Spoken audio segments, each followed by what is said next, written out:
Hey folks, Dr. Bob McCauley. Should people eat meat? That's a philosophical question. Well, Ben Shapiro can't seem to make up his mind. Let's get into this one.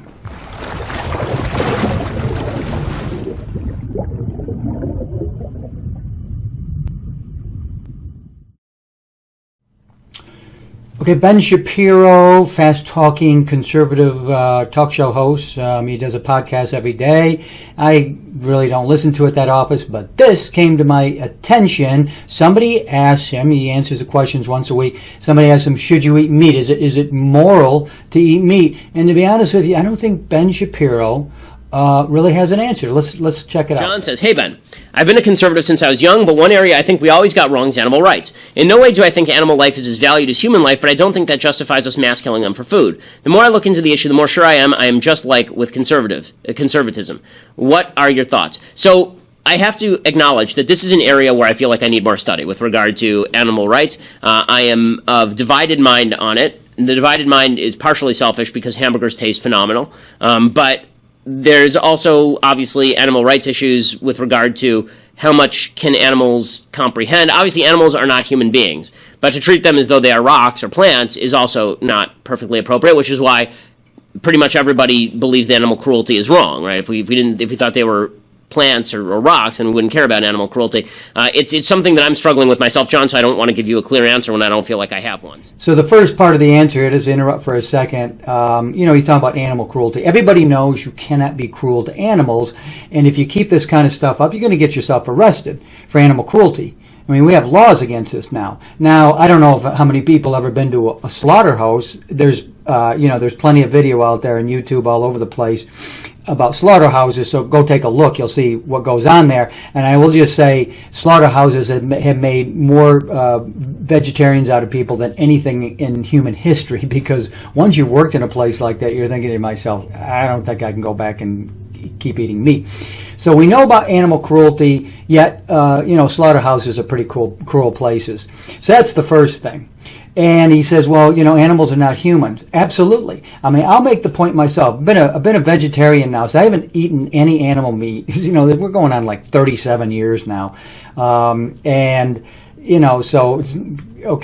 I'm a vegan. I don't eat any meat, fish, eggs, or dairy. If I was starving, I would eat an animal. I would kill it and I would eat it. But, of course, I'm not starving or anything. But having said that, okay, because I want to make the point, animals come second. Humans first. We're the ones with the power of self-reflections, and then animals.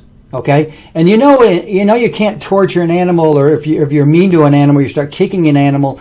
They moan and they groan and they suffer. So this is wrong. That's why it's wrong. Okay, I can't quite understand why people go out into the woods and think, they love their dogs or whatever, and then they go out and shoot a deer or something, shoot an animal. I don't know how they equivocate that. They got a dog at home, they got a cat, but they go out and shoot something. And same with what is on your plate. But animals are not humans. They're sentient. Okay, a lot of people saying now plants are sentient, meaning they can feel things. Okay. But I don't know if that's true or not. There's a lot of scientific evidence now, people saying, yes, plants are sentient. But are animals sentient? Yes, they're sentient, but do they have the power of self-reflection? In other words, do they know who they are? No, they don't. The smartest primate on planet Earth does not know that he's a primate, she's a primate, that he's a monkey, or that where it is on the planet, or that there is a planet, or that there's God, or that you could have a relationship with God. Only a human has the power of self-reflection and self-awareness, and therefore, we're the most important species on the planet, and that's why we have a relationship with God, and no other animal does. Okay, so let's listen to the rest of the answer. I'm not willing to give up meat. Meat is still something that human beings need to eat, but I think there is a case to be made that just on a voluntaristic basis, we should try to be kinder to animals generally, and if that means less meat eating, maybe that's not a terrible thing. Maybe it's not the worst thing for your health either, but I know that's sort of heresy. But And it's heresy to me too. I love hamburgers. I love hamburgers. So I will acknowledge that I have a cow in this fight, so to speak. Okay, so here's Ben Shapiro really, really struggling with this and trying to answer the question both ways. He knows it's wrong. We shouldn't be cruel to animals, and he's saying that, and that's fine. Okay, I'll go back to my slaughterhouse. You've heard about slaughterhouses. Seriously, just look at a few videos of slaughterhouses and say, you're having somebody kill your meat for you. I mean, if this is what you want to do, that's fine. Nobody, women, housewives, and men, they're not given an axe and go get your dinner, go get your chicken, chop the head up. We don't do that. Somebody else does that for us, and that's very clean and kind of sterile, if you will. And then the meat just shows up in nice little packages, and then you take it and you just go, you cook it, and you don't really have to have that kind of involvement. But Ben Shapiro really struggling and was saying, this is heresy. We human beings have to eat meat. Well, we're going to get into that one. Human beings don't have to eat meat. How about that, to get their protein? And that's what this is all about. Yeah, this is what this video is really all about. What other kinds of protein could we possibly have in our diet to replace meat, fish, eggs, and dairy? Gee, I know. Zach says, hey Ben, what's your response to someone who would argue that killing animals for food is immoral?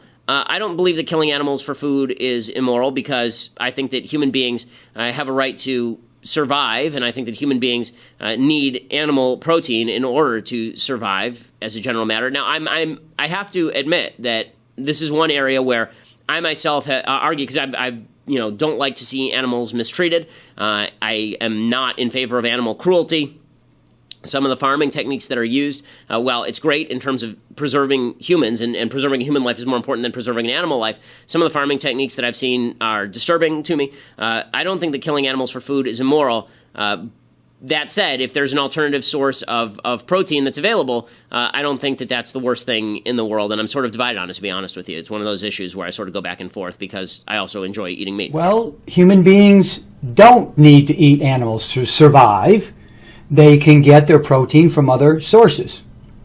Now, you may not find it as tasty as a hamburger. Okay, I get it. Hey, I grew up on meat. I grew up on your meat and potatoes diet. I tell people all the time, come on, I grew up on a junk food diet, meat, hamburgers. I stopped eating meat when I was about 22 years old. I was in India, and I never touched it since. So that's where I became a vegetarian, how I became a vegetarian. But and I struggled with this a long time before I found Spirulina and Chlorella, two types of algae, the strongest foods in the world, and what we should use for our protein. And by the way, they are vastly superior to animal protein. Now, they don't taste anything like a hamburger. And I tell people all the time, these tablets, they're not little culinary delicacies. But they are the most powerful foods in the world. And I just take them in tablet form. Some people take them, they put them into their, take the powder, put it into smoothies, whatever. It doesn't matter how you do it. Any way you can get a healthy food into your body is a good way. Any way you can get a raw food into your body, which is healthier than cooked foods, is a good way to get into your body. And so it doesn't matter if it's a tablet, like I got tablets right here. Tablets it is. That's fine. But what he's saying here is, I really like the taste of meat. That's it. This is why we eat animal protein. Two reasons. Number one, we like the taste of it, and we're under the mistaken impression that it's really, really healthy when it isn't. And it's really, let's be clear about something. Animal protein, cooked animal protein, is really very dangerous for human physiology. Okay, physiologically, it's bad for our health. If you were to eat organic, clean meat, fish, eggs, and dairy, like people eat sushi and stuff, you wouldn't have a problem. But of course, I make the point all the time: the higher you eat on the food chain, the more concentrated the toxins. So the food has accumulated all these toxins in you, and into the flesh, and then you're eating the flesh. So why not just go back to the original source, which is the plant world, and that's where these come in: Spirulina and Chlorella. Again, two types of algae, and all it requires is a small handful, just a little small handful, right, like that, okay, with everything you eat, every meal, and that's all the protein you'll need for that meal. And if you want to eat meat, fish, eggs, or dairy, it's just strictly for the taste. And this, I will tell you, is vastly superior to animal protein. It's 60% protein, whereas animal protein is about 15%, like meat is around 15% of what you're eating. So you eat a hamburger, 15% of that is protein. Okay, the rest of it, good luck. I don't know what else is in there, but 15%. And it's got only a limited number of amino acids. It doesn't have the full complement like spirulina and chlorella. Spirulina and chlorella have 20 different amino acids. They're in the right ratio to one another. You'll find in animal protein, some of the amino acids are very high and some of the other ones are very low. So they're not in the right ratio to one another.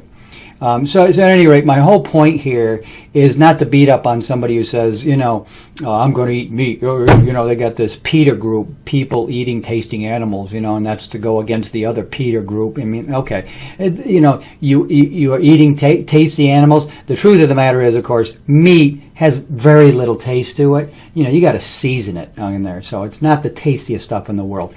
But okay, so you season it and it tastes great, but the whole point I want to make here, and what I'm trying to really get at, is that now that Ben Shapiro knows you got an alternative source of protein. So you don't have to go out, we need to eat meat to be healthy. No, we don't. No, I've got these, and I guarantee you, 100%, I'll bet the farm on it, and I bet my whole business on it, this is a vastly superior form of protein to animal protein, in particular meat, okay? So now that you know that, and you can take a handful and get all your protein, you're still going to eat meat? Are you still going to do it, Ben Shapiro, and everybody else out there? That's my only question.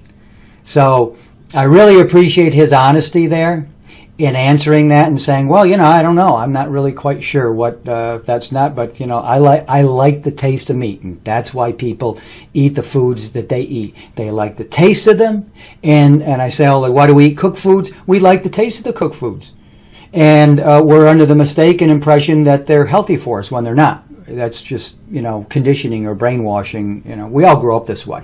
This is how we learn to eat. And then you find out raw foods are really, really healthy. And then by then it's too late. You didn't grow up on raw foods. You grew up on cooked foods. And it's really hard to stop eating cooked foods. If you don't think so, try going one day without eating cooked foods. You'll see it's really, really difficult. But now that he knows, and now that everybody else knows, that you don't need to eat animals, meat, fish, eggs, and dairy to be healthy, and that you can get your protein from somewhere else that's vastly superior, and you don't have to worry about animal cruelty or slaughterhouses or hurting animals in any way, or the kind of just being involved in that in any way, shape, or form. Are you still going to do it? Dr. Bob McCauley. See you guys next time.